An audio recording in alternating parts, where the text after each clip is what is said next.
Hey everybody. So we're back again for another episode of Love During Lockup Till Death Do Us Part, Season 4, Episode 25. Okay. Um, and I'm just gonna say this for me. I just one of the things I can't stand as a viewer with reality TV, as messed up, as narrow as we know it is and can be just off, I just hate when things start to get drug out when they could actually be more entertaining if you just like let it play out and gave us more camera time, i.e., with the likes of Justine and Michael, who are the most entertaining, Ty, Heidi, and the triangle relationship with Boston. Like, I just hate when they try to like make us wait, make us wait, make us wait, and then it's not enjoyable anymore. That's what turns me off from shows. But anyway, so first we have I'll go on just Justine and Michael just because I mentioned something about them and because she was first. So Michael's sister, despite everything, is helping Justine get ready. Um, Justine says she doesn't know what to expect. She is kind of nervous because she's never been to a prison wedding. Um, and she's telling Michael's sister, like, I really wish you could come. So at first I thought, well, maybe Michael's sister is just kind of like, you know what, emotionally I just can't handle it. But apparently they can only bring four people. So both of their mothers, and then Michael's oldest daughter and Justine's oldest daughter. Justine. I'm trying. I'm trying. I think you're a beautiful girl who could have a lot going for you, but who just is making dumb ass fucking decisions. And that's what I have to judge you on because that's what the fuck the television gives us. So, if so many people have to miss out on this wedding, which is considered usually, for most people, even if they do it more than once, the most important day of their life. Like, if some people have to miss out, why can't you wait a few months? Why would you want some of your kids to feel left out of one of the biggest moments of your life, just as a woman? Why would you want only your son's sister to be able to see you get married?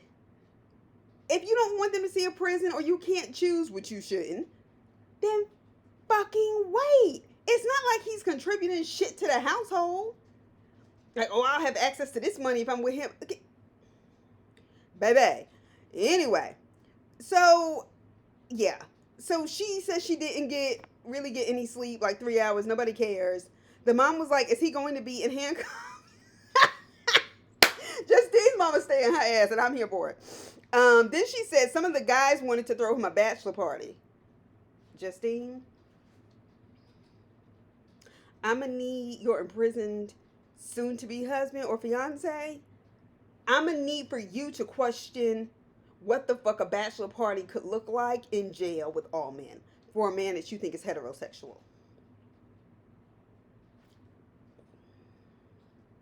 I'm not here to judge an individual sexuality, but I do judge men who engage in heterosexual relationships and homosexual ones. I'm not saying that's what he's doing. I'm just saying you need to ask these questions. And it starts to affect black women's sexual health to the point of death. Now, granted, a bachelor party could just be some bullshit up in the jail. I'm just saying these are the kind of things I think about, but I'm a thinking person, which means I wouldn't be on Love During Lockup. Anyway, I'm like, a bachelor party, like how? With who?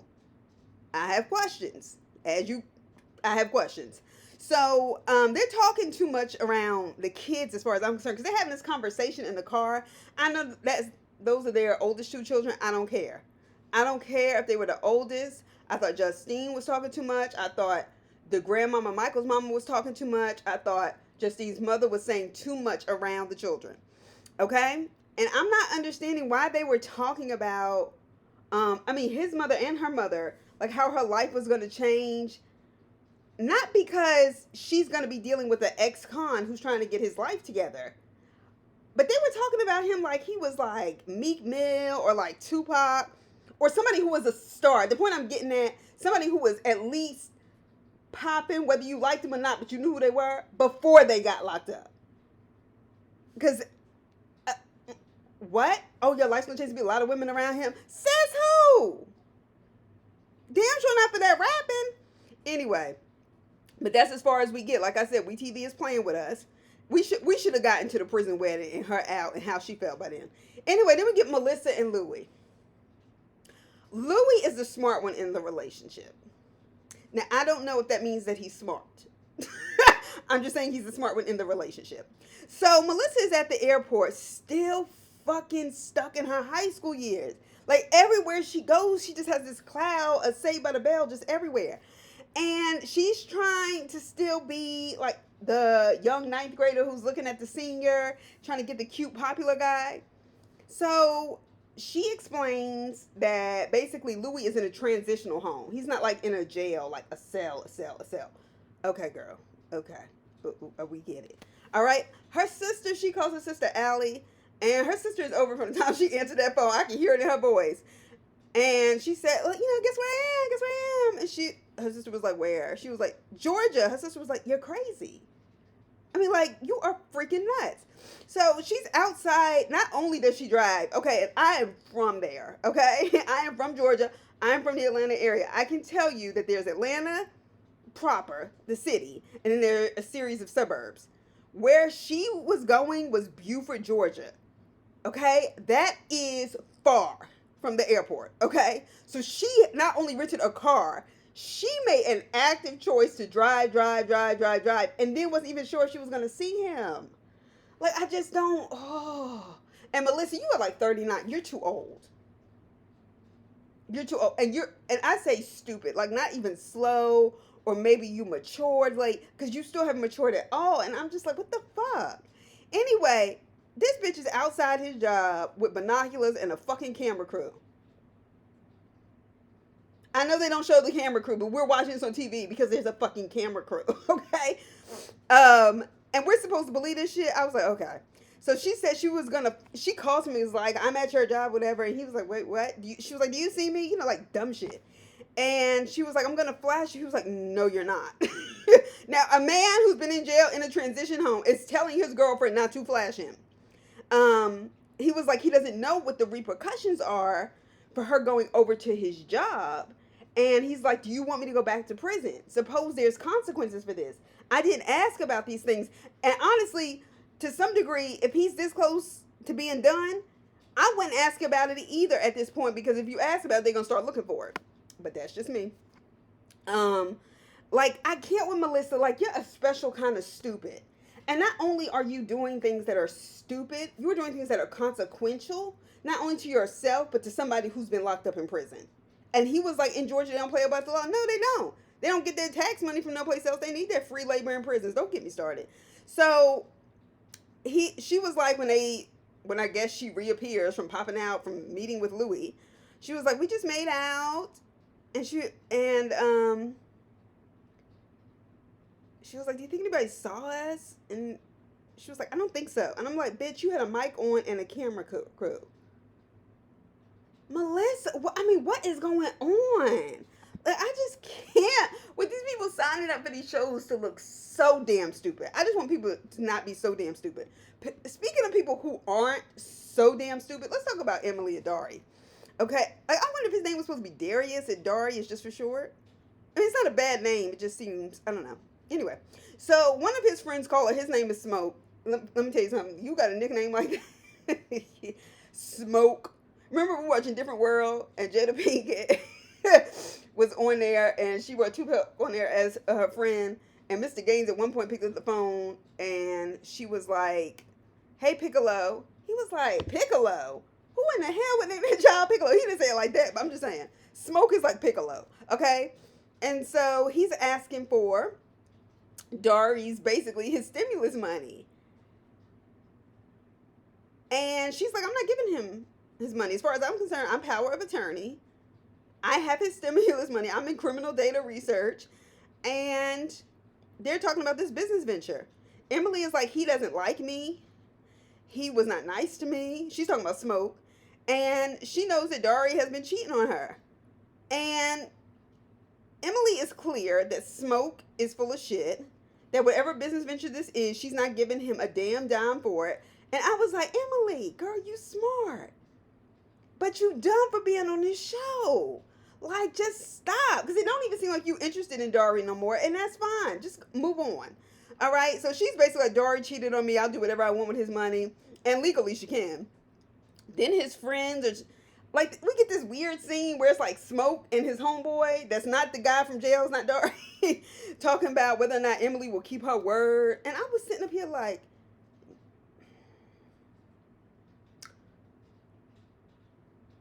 bruhs, like for real? Like for real. Y'all already getting a check from this show. I don't care how small it is for ex-cons. You need to be grateful. I don't know about his friend, but Smoke is certainly an ex-con. Emily has helped you. Now figure it out. Okay? She power of attorney. Dari wanted to play around. He should have given the other chick power of attorney. Moving on. Then we get Jessica and Dustin. I don't understand how people go to school, get an education, find a good career where you can have, pay your rent, your mortgage, your bills, and then like still have disposable income, a comfortable life. And then you do fuck shit like this. Like leave your fucking job as a nurse in a prison to carry on a relationship with a 27-year-old boy, he might as well be. And Jessica, you over 40. That shit looks dumb, sounds dumb, feels dumb. It is dumb. So anyway, she's going to meet Dustin's family with her daughter. We don't get to meet the family in this episode. Why? Because WeTV is playing with us. Anyway, so she's reading this prison letter, and it sounds like all the others, like the one they was reading in the funeral home to Ty. Like, it sounds like a third grade poem, and it sounds like a dumb third grader. Not like the smart one in the class that really knew how to write well and was like always ahead of the game. Not that third grader. The dumbest third grader in the class. I was like, shit. She's talking about she doesn't know where he's going to be transferred. Pause. Please tell me why in the fuck you would be looking for houses in Shelbyville, Tennessee, wherever the fuck it was. Why the hell are you looking for homes? Like whole ass houses and mortgages. And you don't know where he's going to be transferred. Isn't that stupid? I just don't. Huh?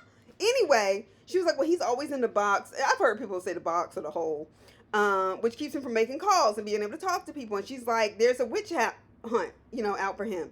And honestly, in prison, the way people's rights are stripped away, it could be true. It could very well be true. But at the end of the day, all this is some bullshit. And she should take it as a sign to move the fuck on with her life and do something halfway normal. Okay? So her and her daughter get to Tennessee. Her and Bailey get to Tennessee. They show up to look at a house to buy. I thought the house was nice. I mean, to be an hour outside of Nashville. I mean, when Nashville is the big city. And I've been to Nashville. When that's your big city. That's not like being in Fayetteville, Georgia, and being 30 minutes into Atlanta when it's like 30 to 40 minutes in Atlanta. And that's a common commute for everybody. That's not how Tennessee works. All right? So they show up to look at a house to buy. Even the realtor asks, like, what's driving the move to Shelbyville? And she's asking if they want to rent or buy. And she says buy. Jessica says buy. So she's doing the legwork, as far as I'm concerned, on providing stability, even though she claimed earlier that she doesn't know where he will be. How can you provide stability anywhere if you don't know where your boyfriend is going to be transferred, where he's going to have to... Like, what are you doing? Like, what are these people doing? So she said, then they get back in the car, she asked her what she thinks, and Bailey was like, I hated the house. She said, it was weird. And I was thinking to myself, Bailey, honey, first of all, the house wasn't weird. 2, you should have felt weird that your mama had to answer them questions to the realtor when she was just asking basic questions. And when she was like, well, Bailey, you're going to go away for college. You're going to have different friends, this and the other. I was like, college is a good idea for Bailey. Because she needs to expand her vocab real quick and in a hurry. It was weird. I didn't like this. I was like, girl, bye. And she said if Bailey doesn't move with her, it is going to be difficult. Okay, how about this? I'll make an easy decision for you. Get the fuck off this show and leave Dustin alone. Next, Chelsea and Mikey. I'm having a really hard time with Chelsea because I just find, and I'm not saying that because I don't want this to come off in a way where I'm like, oh, people who have disabilities shouldn't be on TV. That's not what I'm saying. What I'm saying is she is deaf and mute, so has to communicate in sign language. And I feel like we TV in kind of trying to act inclusive, I feel like they're exploiting her. I feel like they're opening her up to a level of critique and criticism that yes, we can go in on Ty, Jessica, Melissa, all of them for in a way that I feel like is extra hurtful and will be extra damaging to a person like Chelsea. That's just my personal opinion. Okay? So anyway, Chelsea tells her dad via text she's feeling sad and she just wants her dad to go home, even though he's outside the door of her home with coffee that I guess he normally brings to her. So she says Mike hasn't called her.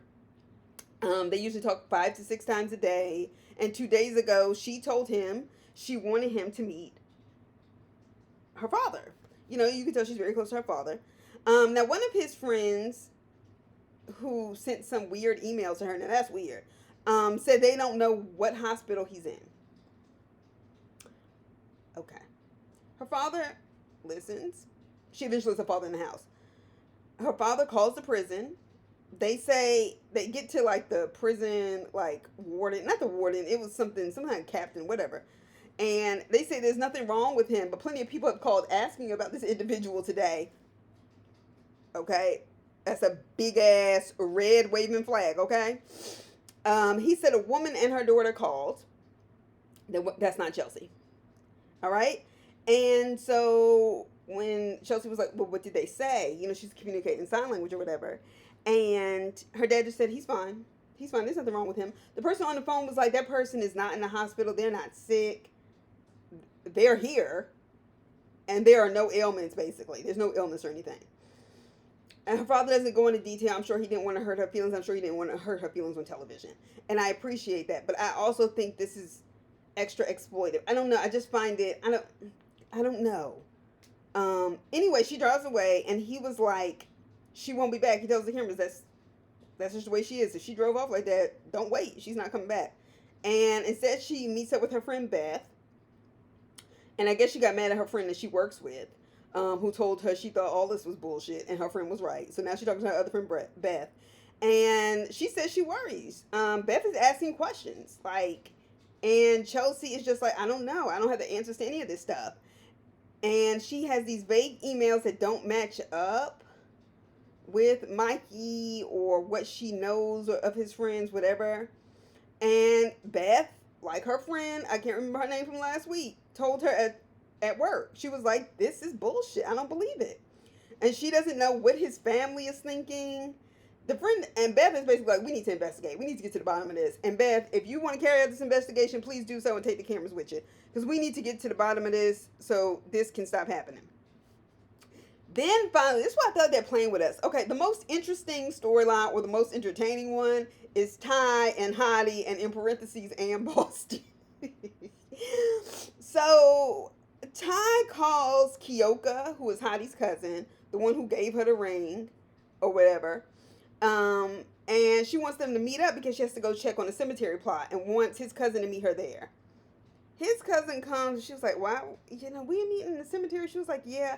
First of all, let me tell you something. Ty and everybody else working at that funeral home, need to be fired by the overall general management. That is a bad fucking look. I would never, ever have these people work on my family. Deaths are too sensitive, too deep, too painful. To have somebody playing around on Love During Lockup with cameras on the cemetery, honestly, I would find that incredibly disrespectful. Certainly while people go to cemeteries, to have moments with their loved ones, to kind of talk and just get things off their chest and to pray, I find all of that very disrespectful. Let me just put that out there. So she's having a conversation with Kyoka and she says it hurts that she can't trust Hottie.